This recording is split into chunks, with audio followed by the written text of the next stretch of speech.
Shalom jemaat yang dikasihi Tuhan, senang sekali saya Pendeta Rubin Adi Abraham bisa menyapa Anda kembali di dalam ibadah ini dan biarlah firman Tuhan mendapatkan tempat yang terbaik di hati kita. Hari ini saya mau menyampaikan firman dengan judul Pemulihan Manusia Seutuhnya. Kita akan baca Kisah Para Rasul pasal 3 ayat 19-21 yang berbunyi demikian. Karena itu sadarlah dan bertobatlah supaya dosamu dihapuskan, agar Tuhan mendatangkan waktu kelegaan dan mengutus Yesus yang dari semula diuntukkan bagimu sebagai Kristus. Kristus itu harus tinggal di sorga sampai waktu pemulihan segala sesuatu, seperti yang difirmankan Allah dengan perantara nabi-nabinya yang kudus di zaman dahulu.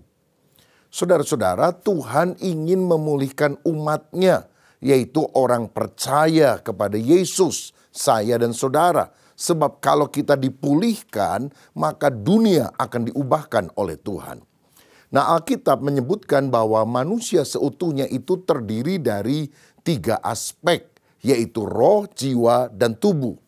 Dalam 1 Tesalonika 5 ayat 23, hal ini nyata karena dikatakan semoga Allah damai sejahtera menguduskan kamu seluruhnya dan semoga roh, jiwa, dan tubuhmu terpelihara sempurna dengan tak bercacat pada kedatangan Yesus Kristus Tuhan kita. Nah, mari kita dalamin ketiga aspek ini.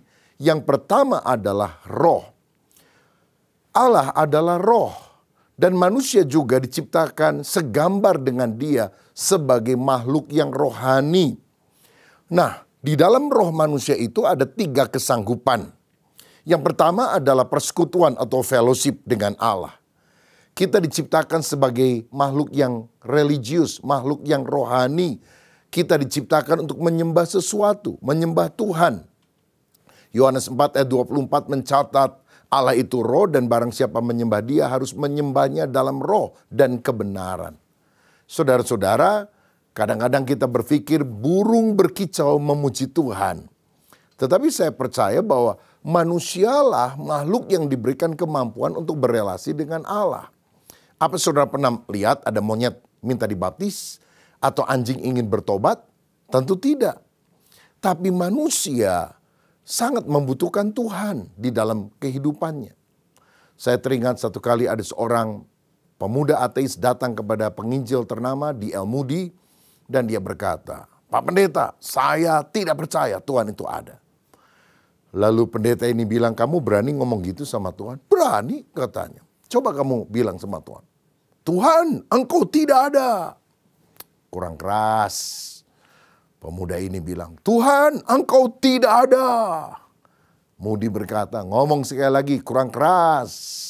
Tuhan, Engkau tidak ada." Tiba-tiba pemuda itu tersadar, dia bilang, "Wah, saya tadi ngomong sama siapa ya?"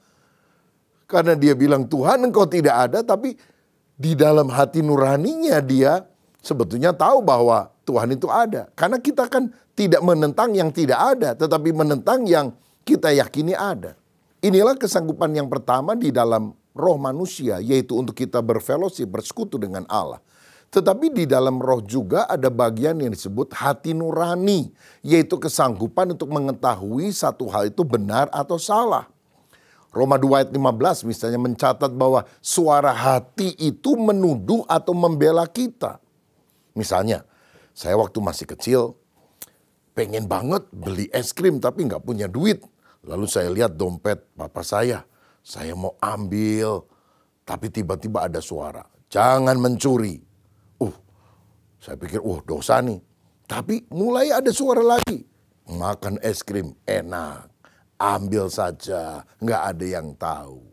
Saudara, seperti ada pertentangan di dalam hati nurani. Itulah kesanggupan untuk membedakan mana yang benar, mana yang salah. Ada penjahat melakukan kejahatan dan setelah bertahun-tahun lama tidak ada orang tahu, tidak ada polisi yang bisa membongkar, tiba-tiba dia datang dan mengaku kesalahannya bahwa dia yang membunuh tetangganya. Loh, kenapa? Sebab selama puluhan tahun dia menyembunyikan hal itu, hati nuraninya menuduh terus. Karena manusia diciptakan sebagai makhluk yang spiritual, punya hati nurani. Bagian ketiga dari roh adalah intuisi. Ada yang menyebutnya firasat atau bisikan kalbu. Dengan intuisi kita bisa menerima kenyataan dari Allah. Misalnya 1 Korintus 2 ayat 13 mencatat kita bisa belajar dari Roh Allah satu kebenaran bukan karena hikmat manusia. Ini selaras dengan 1 Yohanes 2 ayat 27 yang berkata, sebab di dalam diri kamu tetap ada pengurapan yang telah kamu terima daripadanya.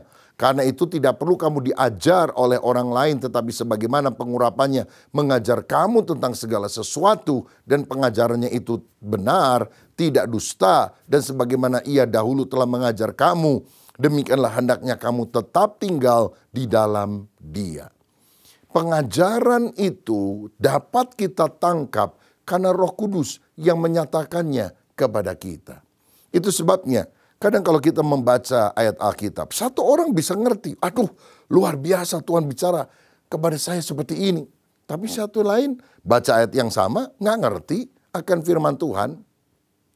Ada orang yang kalau baca Alkitab, aduh rasanya ngantuk banget. Karena apa? Firman Allah atau Alkitab dianggap seperti buku yang mati, yang membosankan, yang menjemukan.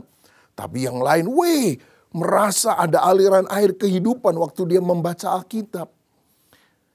Firman itu menjadi sesuatu yang hidup, yang berarti dalam hidup kita. Firman bukan hanya menjadi logos yang tertulis, tapi rema yang masuk ke dalam hati kita. Nah itulah kesanggupan kita untuk berelasi dengan Tuhan. Karena kita punya fellowship, persekutuan dengan Tuhan, kita punya hati nurani, dan juga kita punya intuisi. Nah, bagian kedua dari manusia adalah jiwa, atau seringkali disebut sebagai kepribadian. Nah, itu terdiri dari 3 hal, pikiran, perasaan, kehendak. Yang pertama, pikiran atau rasio, itu membuat kita bisa punya daya cipta, berkreasi. Binatang melakukan sesuatu karena dilatih. Tetapi manusia melakukan sesuatu karena mengembangkan rasionya sehingga bisa berbudaya. Saudara sekalian, manusia dulu tinggal di dalam gua, kemudian naik ke pohon. Sekarang bikin rumah-rumah yang bagus di atas tanah. Sekarang naik lagi ke apartemen yang tinggi. Dan manusia bisa mengembangkan banyak hal termasuk komputer dan kemajuan teknologi yang sangat luar biasa yang tidak pernah bisa dilakukan oleh binatang. Karena apa? Manusia punya akal budi, punya pikiran. Tetapi manusia juga punya perasaan. Dan dengan perasaan itu kita bisa merasakan jamahan kasih Tuhan. Kita bisa merasa sukacita, kadang kita bisa merasa sedih. Kita sadar Allah itu maha pengasih, maha sabar. Kita bisa merasakan kehangatan pelukannya waktu kita berdoa. Karena ada feeling dalam hidup kita. Yang ketiga adalah kehendak atau kemauan. Kita punya kemauan, keinginan. Dan Tuhan ingin agar kehendak manusia tunduk pada kehendak Allah. Nah, bagian yang ketiga dari manusia selain roh, jiwa adalah tubuh. Nah, tubuh ini terdiri dari panca indera, yaitu penglihatan melalui mata, pendengaran, telinga, penciuman atau hidung, peraba atau kulit, dan perasa atau lidah. Jadi simpelnya begini saudara, dengan tubuh lewat panca indera, kita bisa mengenal alam lingkungan sekitar kita. Kita bisa melihat ladang yang hijau, bisa melihat gedung-gedung bertingkat, kita bisa mendengar bunyi, kita bisa mencium bau, kita bisa berhubungan dengan alam sekitar melalui tubuh kita. Tetapi yang kedua, kita melalui jiwa, kepribadian, mengenal diri kita sendiri. Mengapa kita tahu bahwa kita berbeda dengan orang lain? Karena kita bukan cuma punya badan, tubuh, tapi kita punya jiwa, pikiran, perasaan, dan kehendak. Dan dengan roh kita bisa mengenal Allah, bersekutu dengan Dia. Nah, Alkitab menunjukkan sebelum manusia jatuh ke dalam dosa, maka roh manusia itu berhubungan dengan Allah. Sedangkan jiwa, pikiran, dan perasaannya bisa mengerti pikiran dan perasaan Allah. Kehendak kita juga taat kepada kehendaknya Tuhan. Dan tubuh manusia sebelum jatuh dalam dosa sehat. Seperti Adam dan Hawa sebelum jatuh dalam dosa ada di Taman Eden. Maka roh, jiwa, dan tubuhnya itu sempurna, baik, baik sekali di pemandangan Tuhan. Manusia itu mengalami apa yang disebut holy, happy, healthy. Rohnya, hidupnya suci. Jiwanya happy, gembira, sukacita. Tubuhnya healthy. Tetapi setelah manusia jatuh dalam dosa, maka holy, happy, dan healthy ini hilang, saudara sekalian. Apa yang terjadi? Yang pertama, roh manusia itu mati. Mati artinya terpisah dari Allah. Dulu sekutunya Allah, sekarang seterunya Allah, musuhnya Allah. Dalam Kejadian 2 ayat 17 dikatakan, kalau kamu makan buah pengetahuan baik dan jahat, pastilah engkau mati. Maka sejak itulah manusia rohnya tidak berfungsi lagi di hadapan Allah karena dikuasai oleh roh-roh jahat. Sampai hari ini ada banyak orang percaya kepada gunung dianggap sebagai Tuhan. Melihat batu yang besar, pohon yang besar disembah sebagai Tuhan. Karena rohnya sudah tercemar, tidak bisa mengenal Allah yang hidup. Ada orang percaya kepada black magic, kepada tahayul, kepada ramalan nasib, kepada dukun. Karena apa? Penyembahannya telah dibelokkan bukan kepada Allah tetapi kepada iblis. Saya ingat satu kali ada orang pergi ke dukun, saudara-saudara, ingin mempelajari ilmu supaya kaya. Dan dukun berkata ada 10 syarat ya. Dan kamu harus mengiyakan dengan menganggukkan kepala, baru nanti ilmunya kamu akan terima. Paham? Ya Pak Dukun. Jadi dukun mulai sebut, syarat yang pertama begini. Ya, 10 kali, 10 syarat dia anggukan kepala. Setelah pulang ke rumah, ngangguk-ngangguk terus saudara-saudara. Aneh, punya kebiasaan baru. Waduh. Dan akhirnya diobati dan sebagainya, tetap saja nggak bisa hilang. Sampai dipanggilkan seorang hamba Tuhan, diusir setannya, baru waras kembali. Saudara, karena apa? Banyak kali roh kita diserahkan kepada kuasa kegelapan. Karena kita sudah jatuh di dalam dosa. Yang kedua adalah jiwa. Jiwanya menjadi rusak. Kejadian 6 ayat 5 menunjukkan bahwa kecenderungan hati manusia itu selalu membuahkan kejahatan. Makanya kemudian Tuhan membinasakan dunia dengan air bah. Dan hanya menyelamatkan Nuh dan keluarganya yang sungguh-sungguh mau bertobat, dipulihkan untuk menjadi sebuah generasi yang baru di atas muka bumi ini. Saudara, kalau jiwa itu rusak, maka akibatnya pikiran, perasaan, dan kehendak menjadi tercemar. Pikiran manusia menjadi jahat, menjadi terkutuk. Roma 1 ayat 28 berkata, dan karena mereka tidak merasa perlu untuk mengakui Allah, maka Allah menyerahkan mereka kepada pikiran-pikiran yang terkutuk sehingga mereka melakukan apa yang tidak pantas. Ada berapa banyak orang di dunia modern ini pinter, gelarnya tinggi, status sosialnya hebat. Tapi senang dengan sesama jenis. Laki senang sama laki, perempuan senang sama perempuan. Nah, Roma 1 itu mencatat dosa-dosa itu. Jadi firman Tuhan yang telah ditulis ribuan tahun yang lalu sudah memprediksi apa yang akan terjadi di akhir zaman. Dan itu terjadi karena kesesatan manusia. Termasuk kesesatan jiwanya, termasuk kesesatan cara berfikirnya. Karena menolak Allah yang hidup. Bukan hanya pikiran, perasaannya juga sama. Dulu hidup dalam kasih, sekarang benci, dendam.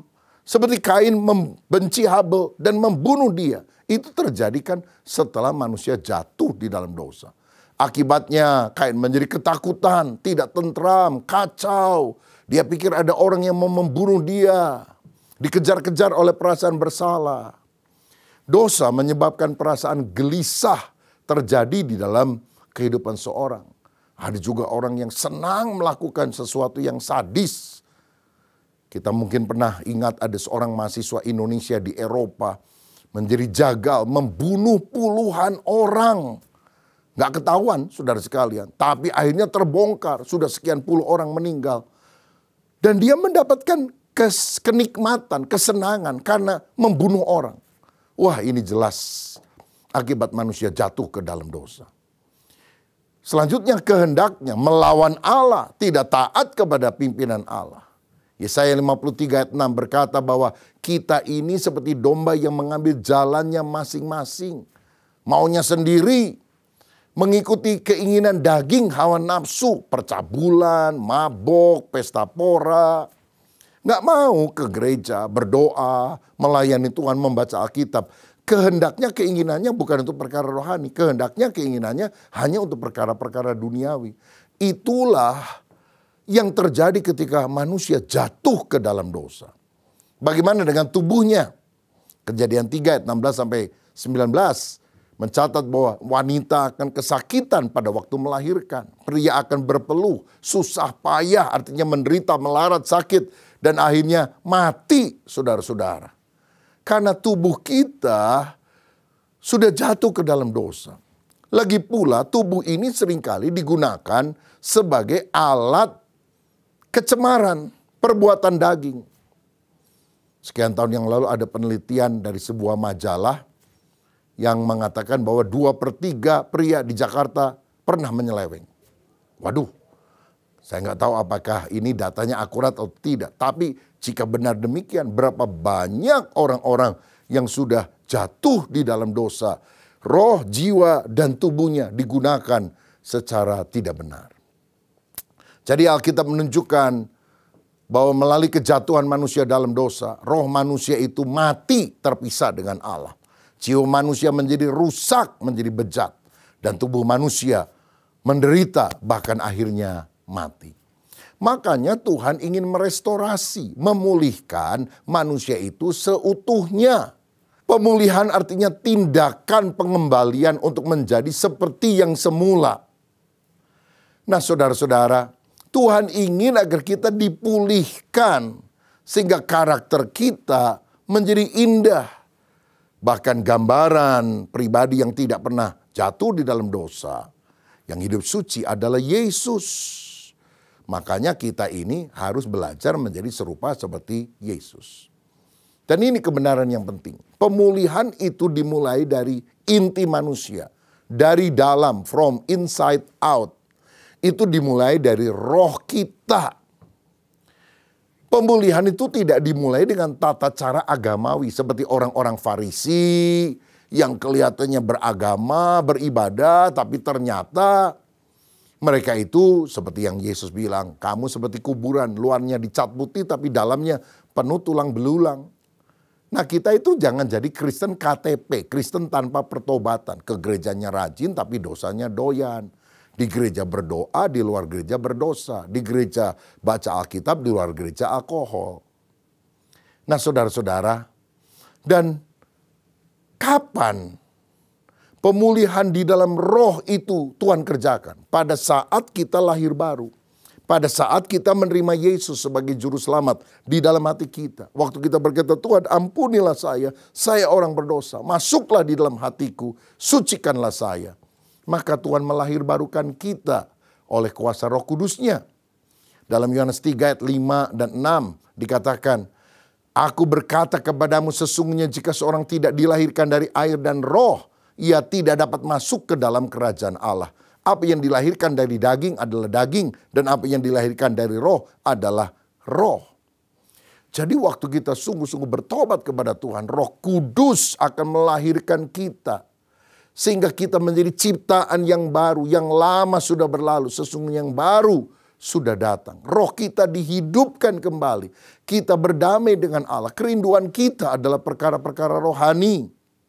Saya ingat dulu sebelum saya lahir baru, walaupun saya lahir dalam keluarga Kristen, paling malas ke gereja, baca Alkitab. Saya nggak suka perkara-perkara rohani. Tapi waktu saya bertobat dalam sebuah retreat, kesukaan akan Tuhan itu muncul di dalam hati. Jadi rajin ke gereja, jadi rajin baca Alkitab. Nggak ada yang paksa. Kenapa? Karena Roh Kudus yang membuat hati saya mengalami kelahiran baru. Nah, apa yang akan terjadi kalau roh kita dipulihkan? Saudara, yang pertama, roh manusia akan didiami oleh roh Allah. Tidak tahukah kamu bahwa tubuhmu adalah bait Roh Kudus? Dalam Yeskiel 36 ayat 26 dikatakan, kamu akan kuberikan hati yang baru dan roh yang baru di dalam batinmu. Dan aku akan menjauhkan dari tubuhmu hati yang keras dan kuberikan kepadamu hati yang taat. Saudara, roh kita dipulihkan, manusia batiniah kita dihidupkan, sehingga kita bisa bersekutu dengan Allah. Kita menjadi milik Allah, hidup bagi Allah. Kita menjadi hambanya Allah yang mesti taat kepada kehendaknya. Dan pada saat itulah kehidupan Allah ada di dalam roh manusia. 1 Yohanes 3:9 berkata, setiap orang yang lahir dari Allah tidak berbuat dosa lagi, sebab benih ilahi tetap ada di dalam dia, dan ia tidak dapat berbuat dosa karena ia lahir dari Allah. Tidak berbuat dosa artinya tidak terus-menerus, tidak hidup selalu dikuasai oleh dosa. Tapi kita bisa menang atas dosa, saudara. Sebab kalau orang nggak lahir baru, dia nahan dosa, kebobolan juga, jatuh lagi di dalam dosa. Tapi kalau kita sudah dilahirkan baru, ada benih ilahi yang memberikan kekuatan untuk kita menang atas godaan dosa. Jadi dalam diri orang yang lahir baru, yang terima Yesus, ada dua jenis kehidupan. Kehidupan lama, manusia daging, hawa nafsu. Yang kedua, kehidupan yang baru. Yang lama harus ditinggalkan, yang baru ini harus lebih muncul. Efesus 4 ayat 22-24 berkata, yaitu bahwa kamu berhubung dengan kehidupan kamu yang dahulu harus menanggalkan manusia lama yang menemui kebinasaannya oleh nafsunya yang menyesatkan, supaya kamu dibaharui di dalam roh dan pikiranmu dan mengenakan manusia baru yang telah diciptakan menurut kehendak Allah di dalam kebenaran dan kekudusan yang sesungguhnya.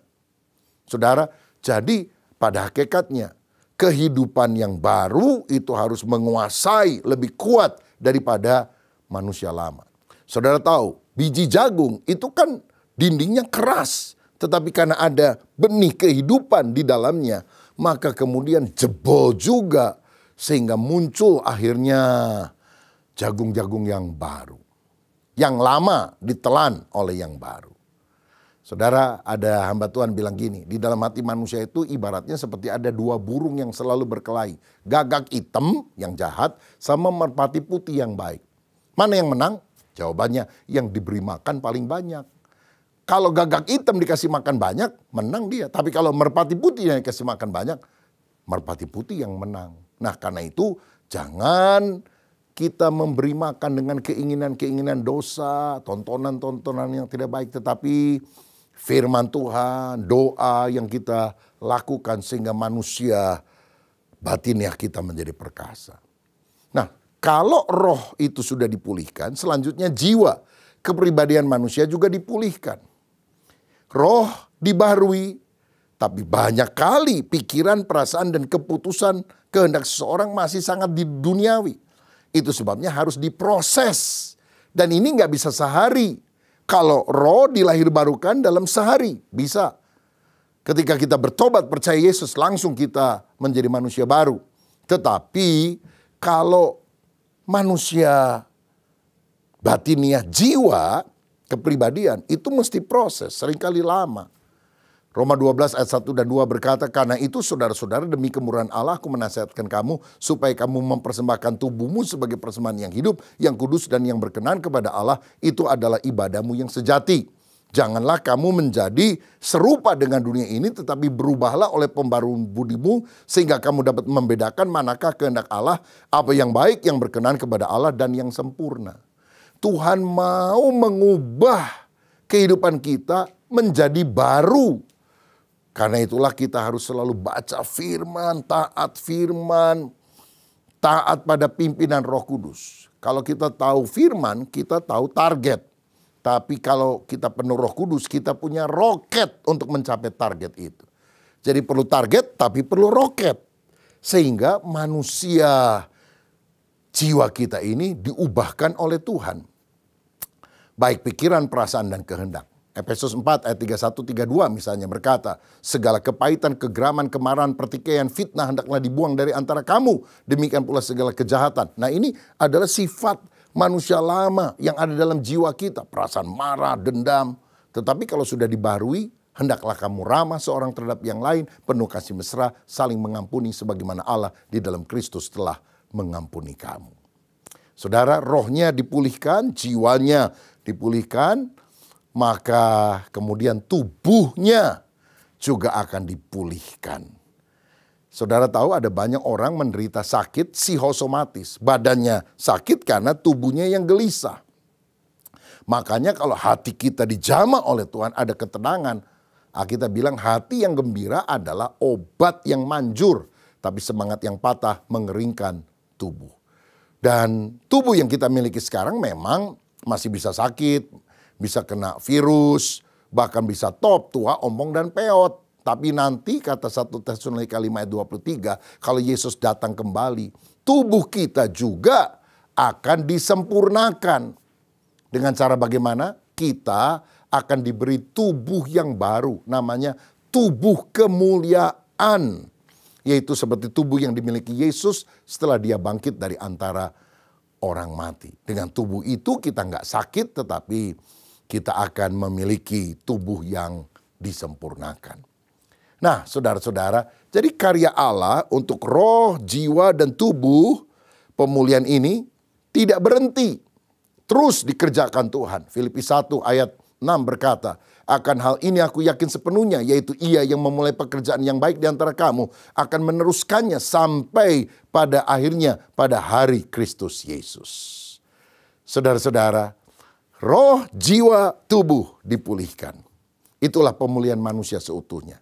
Kalau roh dipulihkan melalui kelahiran baru, tubuh akan diganti dengan tubuh kemuliaan kelak. Jadi sekarang ini yang kita masih tetap bergumul, yang sangat penting, yang perlu diproses adalah pemulihan jiwa atau kepribadian kita. Nah, saya akan akhiri dengan menjelaskan bagaimana cara Allah memulihkan kepribadian kita supaya akhirnya kita mengalami pemulihan yang sempurna. Yang pertama, pribadi kita harus diproses melalui firman Allah. Karena firman Allah adalah makanan rohani. Manusia tidak hidup dari roti saja, tapi dari setiap firman yang keluar dari mulut Allah. Saudara, seperti bayi kita mesti makan makanan rohani, yaitu baca firman, dengar firman, taat firman. Sehingga dari bayi jadi anak-anak rohani, jadi pemuda rohani, jadi dewasa. Ya, karena itu banyak dengar khotbah, banyak baca Alkitab. 2 Timotius 3 ayat 15-17 mencatat, ingatlah juga bahwa dari kecil engkau, Timotius, sudah mengenal kitab suci yang dapat memberi hikmat kepadamu dan menuntun engkau kepada keselamatan oleh iman kepada Kristus Yesus. Segala tulisan yang diilhamkan Allah memang bermanfaat untuk mengajar, untuk menyatakan kesalahan, untuk memperbaiki kelakuan dan mendidik orang dalam kebenaran. Dengan demikian tiap-tiap manusia kepunyaan Allah diperlengkapi untuk setiap perbuatan baik. Ada seorang yang punya toko, saudara. Jadi kalau dia meladeni pembeli, dia lakukan seperti biasa. Tapi kalau jam-jam sepi, dia buka Alkitab, dia baca Alkitab, dia garis bawahi. Itu dilakukan bertahun-tahun. Sampai satu kali ada seorang pembeli langganannya lihat hal itu, dia bilang, Pak, itu buku apa? Kok dekil amat? Kotor deh. Sudah kumel. Oh, ini Alkitab. Saya sering sekali bacanya. Oh, tapi kok dekil amat katanya. Oh iya, Alkitab saya terlalu sering dibaca sehingga tampaknya kotor. Tapi semakin kotor Alkitab saya, semakin bersih hati saya, semakin bersih pikiran saya. Karena firman Tuhan itu makanan rohani yang mengubah hidup kita menjadi baru. Yang kedua, lewat kesulitan hidup. Itu akan mendewasakan kita. Yakobus 1 ayat 2-4 berkata, saudara-saudaraku, anggaplah sebagai suatu kebahagiaan apabila kamu jatuh ke dalam berbagai-bagai pencobaan. Sebab kamu tahu bahwa ujian terhadap imanmu menghasilkan ketekunan. Dan biarkanlah ketekunan itu memperoleh buah yang matang. Supaya kamu menjadi sempurna dan utuh dan tak kekurangan suatu apapun. Melalui kesulitan-kesulitan itu, manusia batiniah kita dilatih untuk berespon seperti Yesus. Karena Amsal 27 ayat 17 berkata, besi menajamkan besi, tetapi manusia menajamkan sesamanya. Saudara tahu, karakter kita diproses lewat apa? Orang-orang yang menyebalkan. Saya ingat satu kali saya mau parkir di sebuah mall. Mallnya penuh sekali dengan orang parkir. Tiba-tiba saya lihat ada satu mobil keluar. Wah, senang sekali. Maka saya majukan mobil, lalu untuk memundurkannya. Tapi saudara tahu nggak? Waktu saya majukan sedikit, itu ada orang di belakang saya tiba-tiba zut masuk. Semua mobil yang lain kepalanya menghadap luar. Kan mesti maju dulu terus mundur. Dia satu-satunya yang masuk menghadap dalam. Waduh, saya panas, saya pencet klakson. Tet, tet, tet, tet, tet, tet, tet. Kurang ajar saya pikir. Istri saya di samping bilang, sabar, kamu kan pendeta. Saya kaget saudara sekalian. Tapi itu orang kurang ajar saya bilang. Saya mesti datang itu. Nggak boleh nyerobot seperti itu. Sudah jangan, siapa tahu nanti jemaat lagi kalau diketok kacanya. Aduh, lemeslah saya. Ya udah, saya terusin maju. Nggak lama ada mobil lain keluar lebih dekat ke pintu masuknya malah. Tapi ini merupakan proses Tuhan melalui orang-orang yang menyebalkan. Ketika kita ngalami situasi yang tidak nyaman, kita mau berespon seperti apa? Seperti iblis? Ataukah mau berespon seperti Yesus? Yang ketika disalib dia berkata, Bapa ampunilah mereka, mereka tidak tahu apa yang mereka perbuat. Kita masih diproses supaya karakter, sifat-sifat yang buruk dicabut, diganti dengan hal yang baik. Jadi kita akan tumbuh manusia batiniahnya, karakternya. Yang kedua, lewat kesulitan-kesulitan, orang-orang yang menyebalkan, kita berespon secara positif. Dan yang terakhir, ada ketaatan terhadap pemimpin rohani. Allah tidak menghendaki manusia bebas merdeka tanpa pimpinan. Karena itu di keluarga Tuhan menaruh orang tua untuk mentertibkan kehidupan anak-anaknya. Di pekerjaan ada pemimpin perusahaan dan karyawan tunduk kepada dia. Di sekolah ada kepala sekolah dan guru yang pegang otoritas. Di tengah bangsa ada pemerintah, presiden, sebagainya. Di mana rakyat mesti tunduk. Lalu secara rohani di gereja ada pemimpin rohani yang mengarahkan kita untuk selalu hidup taat sama Tuhan. Ibrani 13 ayat 17 berkata, taatilah pemimpin-pemimpinmu dan tunduklah kepada mereka, sebab mereka berjaga-jaga atas jiwamu sebagai orang-orang yang harus bertanggung jawab atasnya. Dengan jalan itu mereka akan melakukan dengan gembira, bukan dengan keluh kesah, sebab hal itu tidak akan membawa keuntungan bagimu. Saudara, para pemimpin rohani Tuhan telah pilih untuk membuat kita dewasa secara rohani di dalam dia. Ikuti petunjuknya, dengarkan nasihatnya. Pemimpin rohani juga bisa adalah ketua kelompok sel di sekitar kita. Dan mereka adalah orang-orang yang rindu saudara mengalami pertumbuhan secara rohani untuk saling menguatkan. Nah, jadi kalau saudara dalam kehidupan tersinggung sama orang yang tidak kenal Tuhan, itu proses pembentukan Tuhan. Apakah saudara bisa mengampuni, mengasihi? Tapi ibarat ujian itu baru tingkat TK dan SD. Saudara tersinggungnya sama saudara seiman. Orang segereja, orang Kristen lagi. Itu ujian SMP. Tapi saya tersinggung sama pelayan Tuhan yang suka pelayanan. Tapi kok begitu? Itu ujian level SMA. Tapi kalau sudah tersinggung sama pendeta, itu ujian universitas. Dan kalau engkau tetap memiliki sifat seperti Yesus, belajar sabar, mengasihi, mengampuni, hidup benar, engkau akan dewasa di dalam Tuhan. Ini doa saya supaya kita mengalami pemulihan seutuhnya, roh, jiwa, dan tubuh, sehingga kita dipakai Tuhan menjadi luar biasa. Saya berdoa supaya khotbah pengajaran ini saudara bisa tangkap dan menjadi bekal di dalam kehidupan kita. Mari kita berdoa. Bapa, terima kasih untuk rencanamu yang ajaib. Engkau datang untuk memulihkan kehidupan kami, sehingga roh, jiwa, dan tubuh kami terpelihara sempurna pada hari kedatangan Kristus kali yang kedua. Kami mau Tuhan terus dibentuk menjadi lebih mirip seperti Yesus. Ampuni segala dosa, kesalahan kami kalau kami tidak berkenan kepada Tuhan. Dan biarlah hidup kami makin hari makin serupa seperti Engkau. Berkat-Mu atas kami dalam nama Yesus. Amin. Tuhan Yesus memberkati.